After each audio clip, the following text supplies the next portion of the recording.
Raphael Signs, a specialist in designing, printing, signage, or vehicle branding, 3D signage and window branding, indoor and outdoor signs. For all your banner designs and print, contact us for a free quotation on the numbers on your screen, or email or visit us at 91 Livingstone, Corner 8th Street in Harare. Raphael Signs, our portfolio speaks for itself.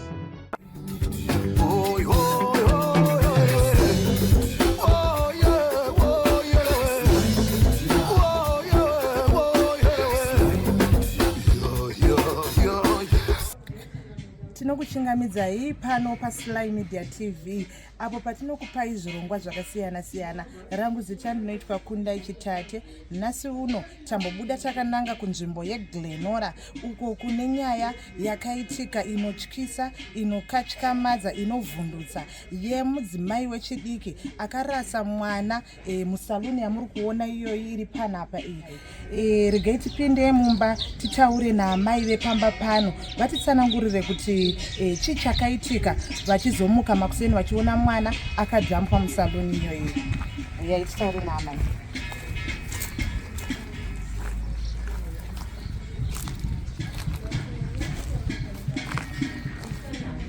Ndakagara navo ndimai mukoki avo vane pamba pakaraswa mwana. Regai tivanzwa vachitsanangura kuti chii chakanyatsoitika musi uyu.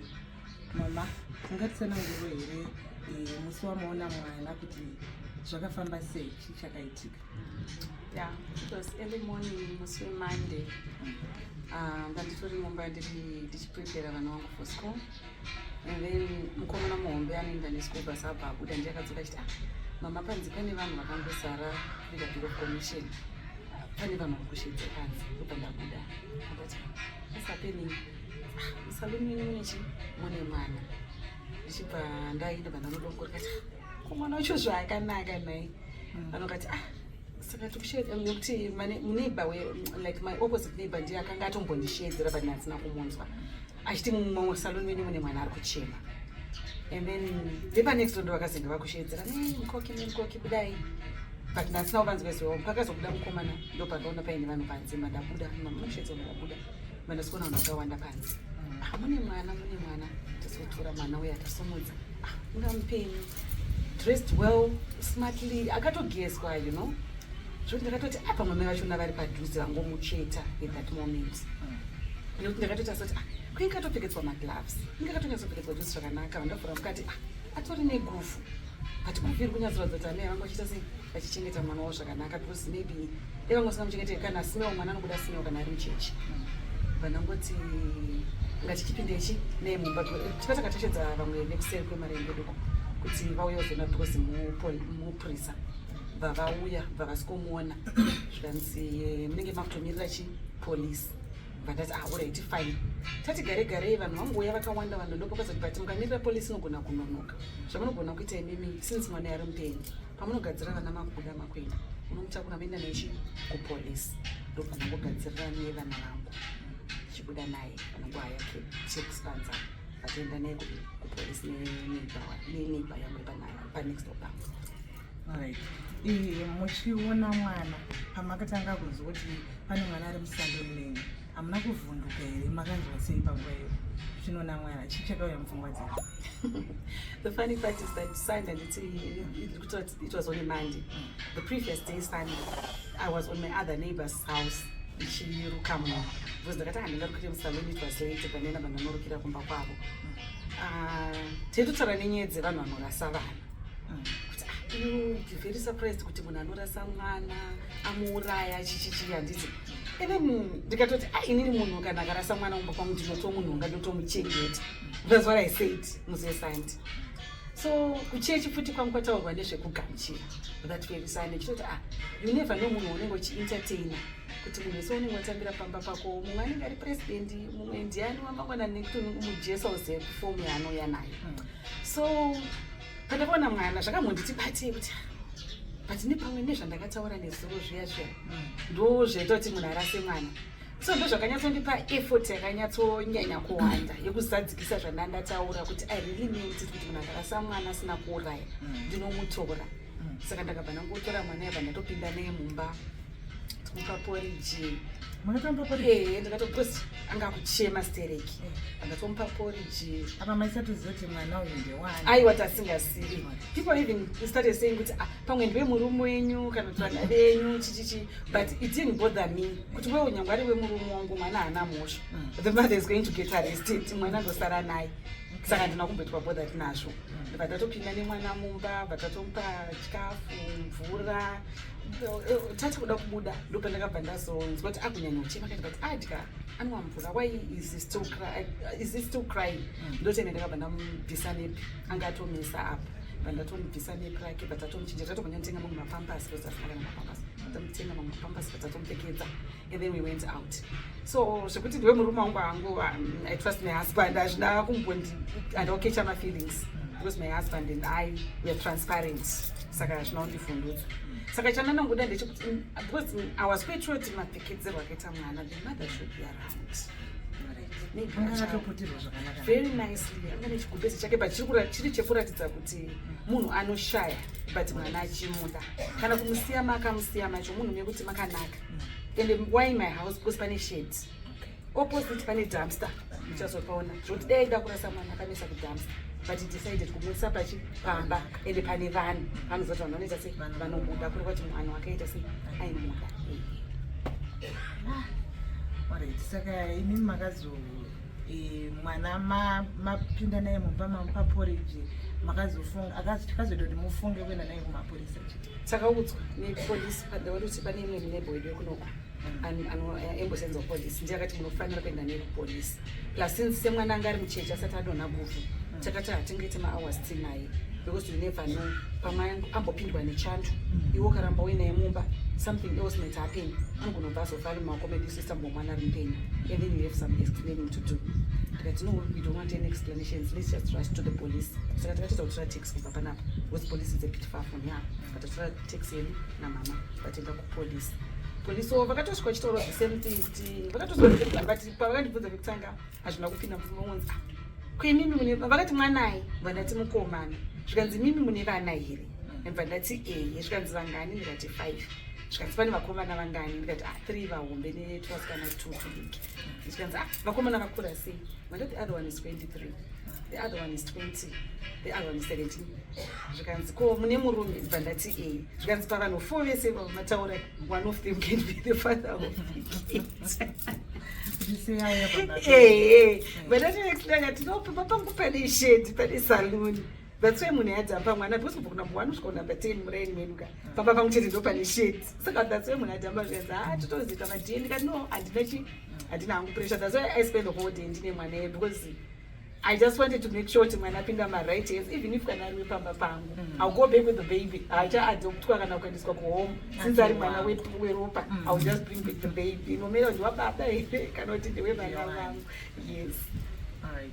Saka amai vemwana makazovaziya after how long kuti ndiani akasiya mwana musaloni? Kuno kwakasara kune matikiti kuseri kwemaraini.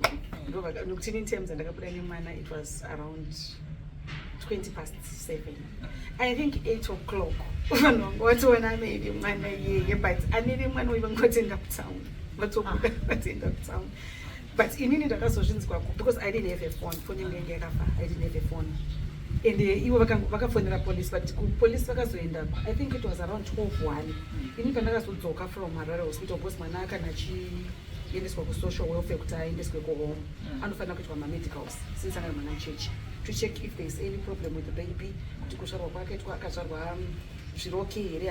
medical attention so everything was done in the report. But my paper got to say once the baby is okay, she say the baby is okay.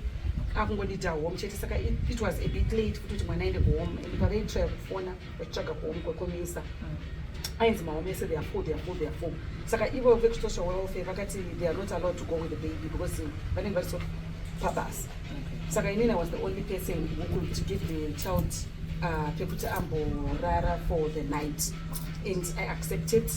Ndopakazonzi no the mother vawanikwa saka ndanichiri kusocial welfare the mother vawanikwa saka imimi chende ine mwana kumba maina nemwana kumba ameivorara cells and then mozo yamangwana makuseni nemwana tichionana nameva zvinotosangana panapa ndandati fine vandozofunga kuti mwana akanzi mai vake vane medication yanga inayo yaifanira kupuwa. Isusu tatasiya kuhospital ndandapesa nemunhu anga ane mushonga kuti kuhospital because it was a bit late. Saka ndaifunga kuti mwana paanosara uku munhu ane mushonga anosvikomukira kuwelfare. Unfortunately takabva tanzitiende because ava vanga vatovhara kubasa ngazvanitiende kumba vatoti saka the only solution ndekunopuwa mushonga kuna ame vachikupolisi. Mose ndachikomba kuenda no problem ndatsvakuti netaxi ndaenda kupolisi. Ndasvika kupolisi vandatoti handida mushonga yemwana chichichichi zvanzari ndombona ame vacho ndandichiri emotional. Vandatomboti handidi kuvaona because ndogona varova vangotori mupolisi vatori macells. And then they explained to me kuti amai vatsanangura kuti mwana vanga vapa baba ndikati story yamutaura nyatsoita edhapo zvikanzi ndozvitoripo chichichibva watomanditi munogona zongozvibva I'm too old to do this nonsense. Tikatotora vari vasukuru unoti wangu mwana unezvoye vandada bitenyo muita munoita yapfuura ndokandikazoti but ndogona kuda kuenda nemwana kumba futi ame yacho musina kuvaona. And then something happens to the baby then kutyo kuti mwana anogona kuita zvaanoita. And then what? Vanokoti achiti kuti ame vacho saka pamakaramba kuona amai mamune hasha here. I was emotional ndasina hasha because I was praying about it. Kuti ame vemwana idai vakolekta mwana wavo. Maiside vakolekta then mvamazovaona panguva iyoyo ndaitoti she should be punished. Okay. Handiti nekuti vainzi vanofanira kurarama cells. Saka ndakati ngavagara zvavo macells inini mangwana pandinozodzoka nemwana vanongopedzera navo ndandisingatombodi kuvaona truly speaking because ndandakabhoikana not kuti ndaive ivo ndaive ndarwadziwa no but ndandakabhoikana nazvo. Okay, someone just dumped the baby. Then after a few hours within the day munhu otowanikwa futi but that was my prayer. So ndakazofunga ndikati no let me nekuti pavakazotsanangura nemunhu wacho zvaakaita neage yake ndakaona ari sera nemwana wangu because she's 23. Because this can be my daughter. Ndondine masons. Saka sanga kufila amai vemunhu ane mwana musikana but for mwana wangu mukomana she can be my daughter. Let me just see ndimbonyatsonzwa nyaya yake plus munhu aitoronzi ane kubasa kwaanoenda because ndindefunga ndanasisi kutaura chokwadi ndemurodi. Saka pandakazonzwanzi mubatoro musikana ane mwana 1 ane 4 years and mwana uyo arikuratidza kuti ndewe murume wemunhu ndopandikati let me just see and then hear the side of the story. Abva abuda patomboda mutongo kuchema ndikati stop with the crocodile tears. Just sit down and explain kuti zvafamba sei. She explained though I didn't andakutambira zvangu nyaya yake but kungomuonawo zvakangondirwadza. But that no, I can't take the baby because right ngaenda nemwana kumbe it means anorarama cells but mukamubvuma kumusira mwana anoburiswa oenda kumba. Vanongoti away am I to judge since munhu auya kuzogira mwana let me give the baby aende kuti kumba mba ndatorindisa mwana muri ikoko pamakamuona akakutsanangurei kuti akachichaitika kuti azoyasiye mwana musaloni.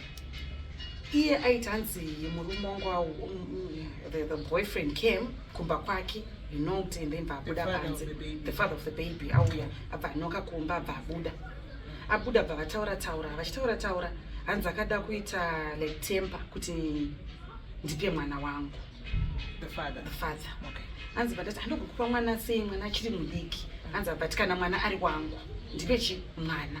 Hanzi akainibva nangoita sei pandangoti saka beta ndimupi. Hanzi vandapinda mumba pandanyatsomupfekedza because zvishwa ndikapfeka bottom rakasiyana nejaketi. Hanzi ndakatomuchinja because bottom ranga rakapfeka rejaketi ranga raspoiling mandatomuchinja mandamupfekedza bottom rakachinja vandavatambidza but with an old blanket achakaita kunge hospital like but anganyatsopfekedzwa zvakanaka zvinonyatsoratidza apfekedzwa naamai. Hanzi vandavatambidza saka after wavatambidza ubwaita sei hanzi vandadzokera mugeti. Not even checking where does the boyfriend stay. Zvanzi kutafara tikati kutafara at 4-5 am vanga vauya ne vane mota here.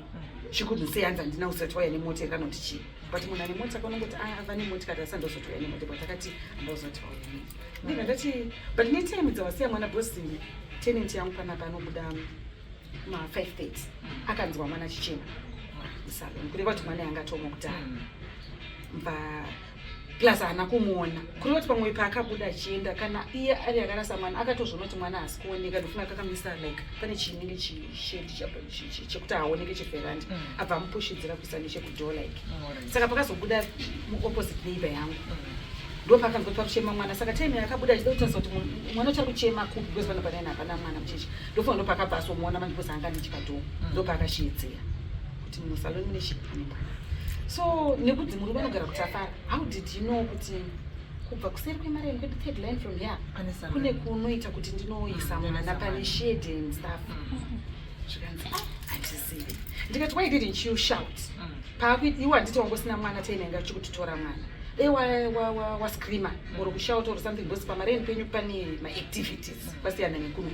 kune maactivities akawanda vanochera mayadhi vanofamba chichichichi wangoshedzera panga kuda kuita vicious zvikanzi handambozvifunga tikati unotadza kufunga sei munhu ari kukutyisidzira mwana mune 4 days asi akadonha guvhu wopa murume urikuzoti ane mukadzi phone number yake zvikanzi akandibloka address handizivi. Do you know a sister, brother, cousin, or tete, or someone from the husband's side? Hana wanosi. Ndikati and then you give mwana wako munhu akadaro. Zvikanzi angoedzidza ndambofunga. But anyway, nyaya yake haisi apo but police yaibvuma wo imai to say hazvisiri. But inini mwana ndakungokusira. Sinzi maoko mumapurisa ndakusira mwana welfare ichazonditsvaka wobozisina foni inini mwana ndandanza ari mumaoko eni ndima kumbonomuprotect vangangotya kuti mapurisa anozondisungana kati ndakasiya mwana because obvious aifanira kusungwa saka kungotsvagwa statement rinoita serinoita vanongoti kuenda mapurisa abvuma let me just give the benefit of the doubt ndadamsira mwana and then social welfare vese yapanapa mangwana achona manje on Tuesday mwana ndaunamusiyana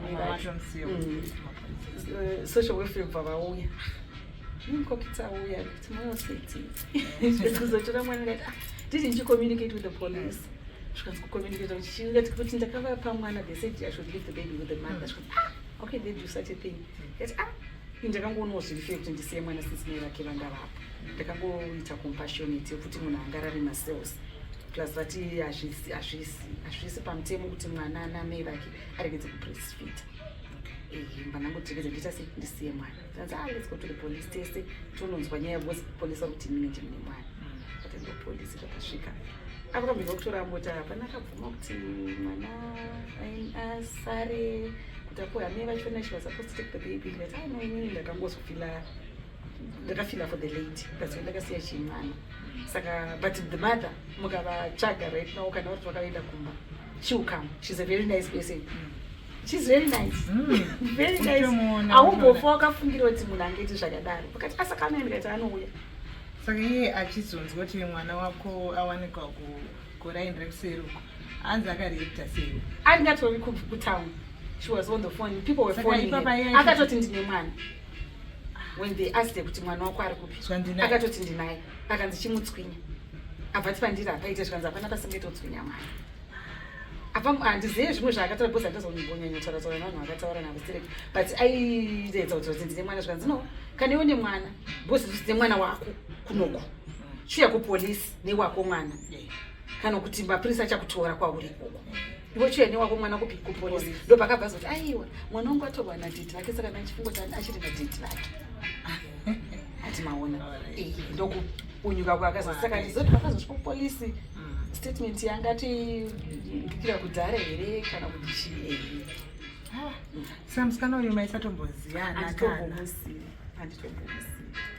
ama hairdresser ndoziya vanhuwo vakati kunobhatwinasi ndatomuzire iye anga singatondisirewo it was our first time kumita ndakutomboma nayo saizvozvo ari sei akugara nemwana here ya arikugara naye mwana atokura akadonha kuvera I'm a busy person. Ndakangomuona like I think nezuro ndichibva kunotora vana but I was rushing. Saka ndakangomuti mwana ari sei abvangoti arati kati kwakutofamba murodhi usina mwana wamusiya nani.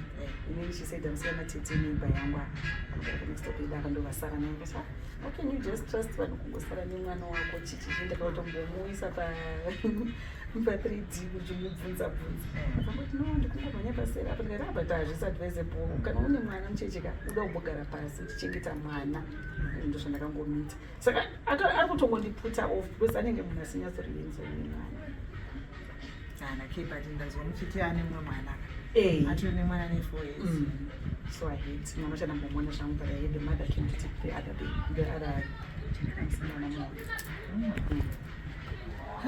Shakauma. Saka imimi samai makaberekawo ndipinda ati mashoko echengedzo amakade kupa kunesu vana vechidiki vachiri kukura maererano nenyaya inini ndoda kungoti vasikana mwana kuti uzvare mwana it's you or the girl child unoita kuti conceive because when you start having sex you should know kuti ndikanoda kuita sex end result is pregnancy and it's saka if you don't want a baby protect yourself kune zvakaonzera dzakawanda dzekuprotect and I think kakekufunga kuti I'm trapping someone with a baby kakapera kudhara it's old school hazvichashande mazuvano because even inini murume wangu akati kuti nemunhu andoisa nhumbu hazvindivhundutse numudzoti ngopedzera neikoko kana kuti just bring the baby ndotora care of the baby and then iwewe ndochasara uri paloss because mwana kana ndamutora iwe chinguru chachengetwawo nemurume wangu you are at a loss atisimukona and then kana wazoitawo nhumbu zvinonzi but I don't think there's a mistake kana papa nena I don't think there's a mistake nhumbu munhu unotoita uchida it's either you are trapping the man or you are willing to have the baby but if you are willing to have the baby don't expect the father kuti vanenge varimo mwana wako ziva kuti kana baba avatadza kuchengeta mwana inini ndinozvigona paunoita mwana handiti manzwisisa kuti kana wafunga kuita nhumbu usaiti ndiya baba vanondichengeta ita uchizoti inini ndine pekukushinawo futi kuti nyangu rakazoregera I also want the baby ndinogona usongochengeta mwana not kuti ndochengeterwa mwana wangu nemumwe munhu yes Chabasa mama, thank you so much. Ni chenjezo ya mapa kuna wasikari.